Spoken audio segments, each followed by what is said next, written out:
El contexto de este devocional es Génesis 49, 1 al 27. Zabulón habitará en puertos de mar, será un puerto para las naves y sus límites llegarán hasta Sidón. Isaacar es un asno arisco que se recuesta entre los campamentos. Cuando probó lo bueno del descanso y las delicias de la tierra, doblegó sus hombros ante la carga y se entregó al trabajo de esclavos. Dan juzgará a su pueblo, como una de las tribus de Israel. Dan será como una serpiente, como una víbora junto al camino, que muerde los talones del caballo y hace caer de bruces al jinete. Tu salvación espero, oh Señor. Génesis 49, 13 al 18. Israel ya había hablado a sus 4 primeros hijos, Rubén, Simeón, Leví y Judá, hijos de su esposa Lea. A partir de este punto, Jacob dejó de lado el orden de nacimiento y se dirigió a su 9º y su 10º hijo, es decir, Zabulón e Isaacar. Sin embargo, mantuvo su enfoque en los hijos nacidos de Lea. Veamos ahora cuál fue la profecía a Zabulón. La tribu de Zabulón se destacó por su fidelidad a David. En efecto, fue la tribu que suministró más cantidad de soldados que cualquier otra para el ejército de este rey.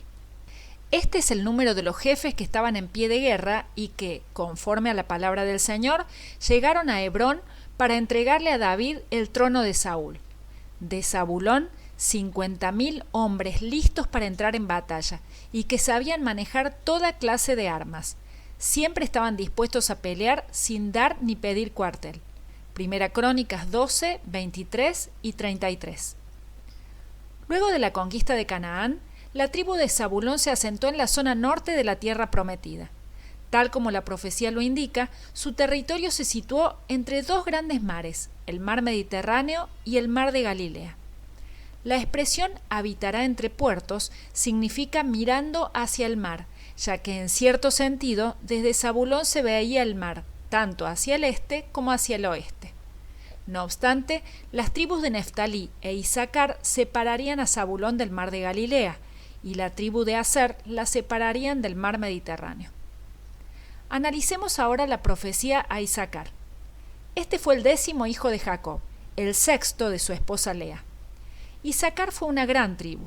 Según el censo que el Señor le mandó a hacer a Moisés antes de entrar en la tierra prometida, esta tribu era la 3ª en tamaño. Estas son las familias de Isaacar, con un total de 74.300 hombres. Números 26-25. Jacob comparó a Isaacar con un asno fuerte, sin embargo dócil y perezoso. Al parecer, esta tribu disfrutó de la buena tierra que le fue asignada. No obstante, sus habitantes no tuvieron la iniciativa de pelear por su independencia total. Por ello, a la larga, fueron subyugados por sus enemigos y reducidos a la servidumbre. Luego de hablar a Isaacar, Jacob dio su profecía a Dan. Dan fue el 5º hijo de Jacob, el primero que tuvo con Bilhá, la sierva de Raquel. En la Biblia encontramos algunos datos interesantes con respecto a esta tribu. Dan sería la tribu que se ubicaría más hacia el norte del territorio de Israel, de modo que en numerosas oportunidades toda la extensión geográfica de esta nación sería descrita en las Escrituras con la frase desde Dan hasta Beerseba. De la tribu de Dan provino Sansón, uno de los más destacados jueces para el pueblo de Israel. En Sorá, poblado de la tribu de Dan, había un hombre llamado Manoa, y la esposa de Manoa tuvo un hijo y le puso por nombre Sansón. Jueces 13, 2 y 24. Sin embargo, esta fue una tribu problemática, ya que ellos fueron quienes introdujeron la idolatría en Israel. Luego, los danitas erigieron la imagen y Jonatán, hijo de Gersón y nieto de Moisés y sus hijos, fueron los sacerdotes en la tribu de Dan hasta los días del cautiverio. Jueces 18:30. Luego del reinado de Salomón, el pueblo de Dios se dividió en 2. Israel al norte y Judá al sur. Temiendo que la gente de su reino lo abandonara para unirse nuevamente a la dinastía de David, el rey Jeroboam mandó a construir 2 becerros de oro y ubicó uno de ellos en Dan. Jeroboam pensó, si no tengo cuidado, el reino volverá a la dinastía de David. Cuando este pueblo vaya a Jerusalén para ofrecer sacrificios en el templo del Señor, ellos volverán a ser leales al rey Roboam de Judá. y a mí me matarán, y a él lo nombrarán rey en mi lugar. Entonces, siguiendo la recomendación de sus consejeros, el rey hizo 2 becerros de oro. Después dijo a la gente: para ustedes es muy complicado ir hasta Jerusalén a adorar. Miren, israelitas, estos son los dioses que los sacaron de Egipto. Jeroboam colocó uno de los ídolos con forma de becerro en Betel y al otro lo puso en Dan, es decir, en ambos extremos de su reino. Esto llegó a ser un gran pecado, porque la gente rendía culto a los ídolos y viajaba hasta Dan, al norte, para rendir culto al becerro que estaba allí. Primera Reyes 12, 26 al 30. Posteriormente, Dan se convirtió en un centro de adoración a los ídolos en Israel.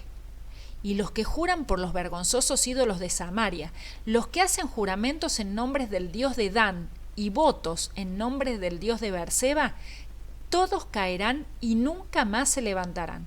Amós 8:14. En el libro de Apocalipsis, el apóstol Juan dice que Dios sellará a 144.000 varones para que le sirvan, los cuales vendrán de las 12 tribus de Israel, 12.000 por cada una de ellas. Lo interesante es que, entre las tribus que se nombran, Dan se queda fuera de la lista. Apocalipsis 7, 5 al 8. No obstante, Dan es la primera tribu que aparece listada en el libro del profeta Ezequiel entre aquellas que tendrán una porción de la tierra prometida en el reino venidero, lo cual, indudablemente, es una señal notable de la redención de Dios. Estos son los nombres de las tribus. Dan tendrá una parte desde el lado oriental hasta el occidental del extremo norte, por la vía de Getlón en dirección a Hamat, Hazar, Enán, en los confines de Damasco al norte hacia Hamat. Ezequiel 48:1. Luego de dar su profecía a Dan, Israel exclamó: tu salvación espero, oh Señor. La palabra hebrea que se traduce como salvación es Yeshua, de la cual proviene el nombre Jesús. Justo en aquel momento, extenuado y a punto de morir, Jacob clamó por la salvación de Dios, y lo supiera o no, clamó a Jesús, el Salvador prometido. Al llegar cerca del final de su viaje en este mundo, aquellos que han depositado su fe en Jesucristo, el Salvador que Dios ha provisto para limpiar los pecados y reconciliarnos con Dios, sentirán el consuelo de haber esperado la salvación del Señor, pues entonces tendrán lo que han estado esperando. Piénsalo, ¿eres tú capaz de decir como Jacob: espero tu salvación, oh Señor?